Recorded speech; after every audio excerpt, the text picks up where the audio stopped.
కూటమి ప్రభుత్వం అధికారంలోకి వచ్చిన తర్వాత ప్రజలకు ఒరిగిందేమీ లేదని ఉన్న పథకాలను రద్దు చేస్తున్నారని వైఎస్ఆర్సీపీ ఉమ్మడి గోదావరి జిల్లాల కోఆర్డినేటర్ గుడివాడ అమర్నాథ్ ఆరోపించారు. సోమవారం పశ్చిమ గోదావరి జిల్లా వైఎస్ఆర్సీపీ కార్యాలయంను ఉండి రోడ్లో ప్రారంభించిన సందర్భంగా నిర్వహించిన విలేకరుల సమావేశంలో ఆయన మాట్లాడారు. ప్రజలకు సంక్షేమ కార్యక్రమాలను, అభివృద్ధి కార్యక్రమాలను అందించలేకపోతున్న తెలుగుదేశం కూటమి ప్రభుత్వం వైఎస్ఆర్సీపీపై అసత్య ప్రచారానికి పూనుకుంటుందని అన్నారు. మాజీ ముఖ్యమంత్రి వైఎస్ జగన్మోహన్ రెడ్డి గౌరవ ప్రతిష్టను మంటగలిపే విధంగా పాల్పడుతున్నారని అన్నారు.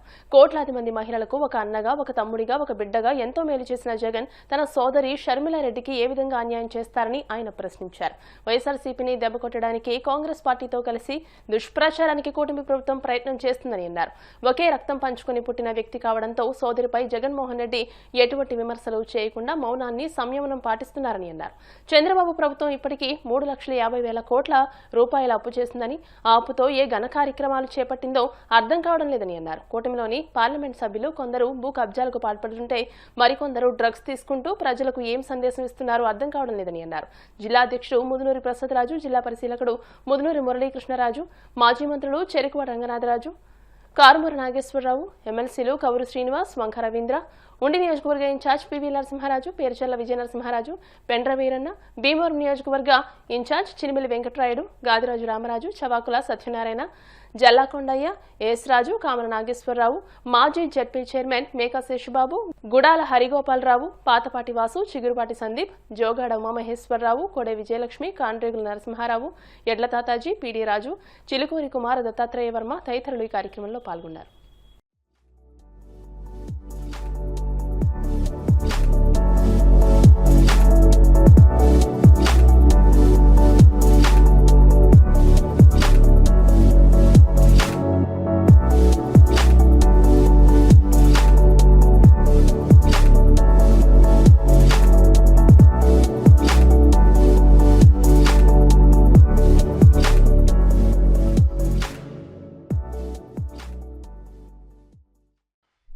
పార్టీ అధ్యక్షులు జగన్మోహన్ రెడ్డి గారి ఆదేశాల మేరకు కొన్ని సంస్థాగతమైనటువంటి మార్పుల్ని పార్టీ చేసినటువంటి సందర్భాలు మీరు అందరూ కూడా చూసుంటారు. గతంలో ఉమ్మడి గోదావరి జిల్లాలకి పెద్దలు, మాజీ మంత్రివర్యులు, అలాగే ప్రస్తుత శాసన మండలి ప్రతిపక్ష నాయకులుగా ఉన్నటువంటి బొత్స సత్యనారాయణ గారు రీజనల్ కోఆర్డినేటర్ గా ఉన్నారు. మిగిలినటువంటి ప్రాంతాల్లో కూడా కొన్ని మార్పులు చేర్పులు చేస్తూ పార్టీ నిర్ణయం తీసుకోవడం, అందులో భాగంగా ఉమ్మడి పశ్చిమ గోదావరి జిల్లాకి నన్ను పార్టీ అధ్యక్షుడు జగన్మోహన్ రెడ్డి గారు రీజనల్ కోఆర్డినేటర్ గా నియమించడం జరిగింది. ప్రప్రథమంగా మొదటిసారి జిల్లాకి విచ్చేస్తున్నటువంటి సందర్భంలో ఒక మంచి శుభకార్యంతో నా తాలూకా ఈ కార్యక్రమం జరగడం చాలా ఆనందాన్ని ఇస్తా ఉంది. ఎందుకంటే ప్రతి రాజకీయ పార్టీకి కార్యాలయం అనేటువంటిది దేవాలయంతో సమానం. అటువంటి కార్యాలయాన్ని ప్రారంభించేటువంటి అవకాశం రావడం, పెద్దలందరినీ కూడా పంచుకునేటువంటి అవకాశం రావడం, అనేక పార్టీకి సంస్థాగతమైనటువంటి అంశాల మీద వారితో మాట్లాడేటువంటి అవకాశం కూడా ఈరోజు రావడం చాలా సంతోషంగా ఉంది. ఉమ్మడి ఆంధ్రప్రదేశ్ రాష్ట్రం దగ్గర నుంచి లేదా రాష్ట్ర విభజన జరిగిన తర్వాత కూడా పశ్చిమ గోదావరి జిల్లాకి ఉన్నటువంటి ప్రత్యేకత, రాజకీయపరమైనటువంటి ప్రత్యేకత కానీ, ఇక్కడ ఉన్నటువంటి రాజకీయ పరిస్థితులు కానీ ఇప్పుడు కూడా రాష్ట్ర వ్యాప్తంగా ఈ ప్రాంతం గురించి, ఈ ప్రాంత పరిస్థితుల గురించి, ఈ ప్రాంత రాజకీయం గురించి ఎప్పటికప్పుడు రాష్ట్ర వ్యాప్తంగా చర్చ జరుగుతూ ఉంటుంది. మరి ముఖ్యంగా రాష్ట్రంలో అధికారంలోకి వచ్చేటువంటి ఏ రాజకీయ పార్టీ అన్నా పశ్చిమ గోదావరి జిల్లా ప్రజలు ఏ రకమైనటువంటి నిర్ణయం తీసుకుంటారో రాష్ట్ర వ్యాప్తంగా కూడా ప్రభుత్వం కూడా అదే వచ్చేటువంటి పరిస్థితులు కనబడుతూ ఉంటాయి. అది మీరు 2014లో చూసినా, గతంలో వైఎస్ఆర్ కాంగ్రెస్ పార్టీ అధికారంలోకి వచ్చినప్పుడు 2019లో చూసినా, లేదా మొన్న జరిగినటువంటి ఎన్నికలు చూసినా. సో మళ్ళీ ఎట్టి పరిస్థితుల్లో 2029లో పశ్చిమ గోదావరి జిల్లాలో వైఎస్ఆర్ కాంగ్రెస్ పార్టీ జెండా ఎగరవేసేటువంటి దానికి అందరం కూడా కలిసికట్టుగా పనిచేసేటువంటి బాధ్యత తీసుకుంటాం అనేటువంటి విషయాన్ని కూడా తెలియజేస్తా ఉన్నాం. ఎందుకంటే పశ్చిమ గోదావరి జిల్లాలో జెండా ఎగిరితే రాష్ట్రంలో వైఎస్ జగన్మోహన్ రెడ్డి గారు ముఖ్యమంత్రి కావడం ఖాయం అనేటువంటి నాడు ఏదైతే ఉందో అది తప్పకుండా జరుగుతుందనేటువంటిది సహజంగా ప్రజల్లో ఉండేటువంటి ఒక చర్చ. అందులో సీనియర్ నాయకత్వం, గతంలో 3 సార్లు 4 సార్లు శాసనసభ్యులుగా పనిచేసినటువంటి సీనియర్ నాయకత్వం ఉంది. నూతనంగా పార్టీ బాధ్యతలు తీసుకున్నటువంటి కొత్త రక్తం ఈరోజు నియోజకవర్గ సమన్వయకర్తలుగా ఉన్నటువంటి పరిస్థితులు ఉన్నాయి.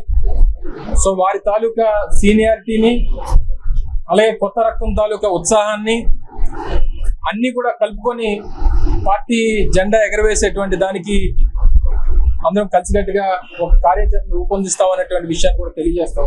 వచ్చేటువంటి జగన్మోహన్ రెడ్డి గారి ప్రభుత్వం కేవలం కార్యకర్తల ప్రభుత్వం అనేటువంటి విషయాన్ని కూడా ఈ సందర్భంగా తెలియజేస్తాం.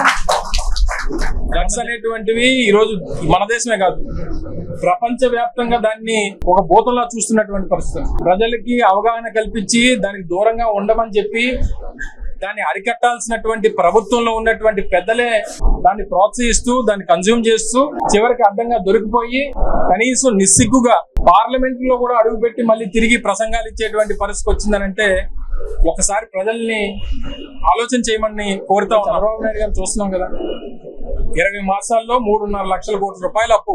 రేపు గ్రామీణ ఉపాధి హామీ పథకానికి 40% స్టేట్ గవర్నమెంట్ కట్టమంటే ఈయన ఎందుకు కడతాడండి? సో ఇది డెఫినెట్ గా రాష్ట్రంలో ఉన్నటువంటి దాదాపు 1 కోటికి పైగా జాబ్ కార్డ్స్ ఉన్నటువంటి ఎన్ఆర్జీ స్కీమ్ వల్ల లక్షల కుటుంబాలు, కోట్లాది మంది ప్రజలు ఇబ్బంది పడతారనేటువంటిది డెఫినెట్ గా ఉంది. ఈ రాష్ట్రంలో 1 కోటి మంది మహిళలకి న్యాయం చేసినటువంటి ఒక నాయకుడు ఇంట్లో ఒక చెల్లికి ఎందుకు న్యాయం చేశారు నాకు తెలియదు. కూటమి రాజకీయ పార్టీలతో పాటు కాంగ్రెస్ పార్టీ కూడా వాళ్ళతో కలిసి పనిచేస్తుందని వారు ఎన్ని మాట్లాడినా మాకు రాజశేఖర రెడ్డి గారు కూతురుగా మేము మాట్లాడలేం. జగన్మోహన్ రెడ్డి గారి తాలూకా ఆయన ఈ వ్యవహారంలో వారు వ్యవహరిస్తున్నటువంటి తీరు నిజంగా వారికి హ్యాట్స్ ఆఫ్ చెప్పాలి. అంటే ఎన్ని మాట్లాడినా సరే రక్తం పంచుకొని పుట్టినటువంటి నా చెల్లెలు అనేటువంటి ఒకే ఒక ఉద్దేశంతో ఆ మౌనాన్ని పాటిస్తా ఉన్నారు. అయినప్పటికీ వారి తాలూకా గతంలో ఎప్పుడు ముఖ్యమంత్రిగా పనిచేయలేదు అనుకోండి, జగన్మోహన్ రెడ్డి గారు ఎప్పుడు పనిచేయలేదు కాబట్టి ఎవరికి ఏం చేయలేదు కాబట్టి అనుకోవడానికి, ముఖ్యమంత్రిగా 5 సంవత్సరాలు ఈ రాష్ట్రంలో 1 కోటి మంది పైగా మహిళలకి న్యాయం చేసినటువంటి ఒక అన్నగా, ఒక తమ్ముడిగా, ఒక బిడ్డగా పనిచేసినటువంటి ఒక వ్యక్తి ఇంట్లో చెల్లెలు చేయలేదని అంటే ఎలా నమ్ముతారండి? సో దయచేసి ఒక తప్పుడు ప్రచారాన్ని ఎన్నికల ముందు 2014 ముందేమో 1,00,000 కోట్లు అన్నారు, 2019 ఎన్నికలు అయిపోయిన తర్వాత 2024 అయిపోయిన తర్వాత చెల్లికి న్యాయం చేయలేదన్నారు. ఎప్పుడు కూడా జగన్మోహన్ రెడ్డి గారి మీద క్యారెక్టర్ అసాసినేట్ చేయడానికి ఈ రాజకీయ పార్టీలన్నీ కలిసికట్టుగా ఈయన తట్టుకోలేక ఇబ్బంది పడి చేస్తున్నటువంటి ఒక దుష్ప్రచారం మాత్రమే తప్ప దయచేసి ఇందులో ఏ రకమైనటువంటి వాస్తవం లేదు అనేటువంటి విషయాన్ని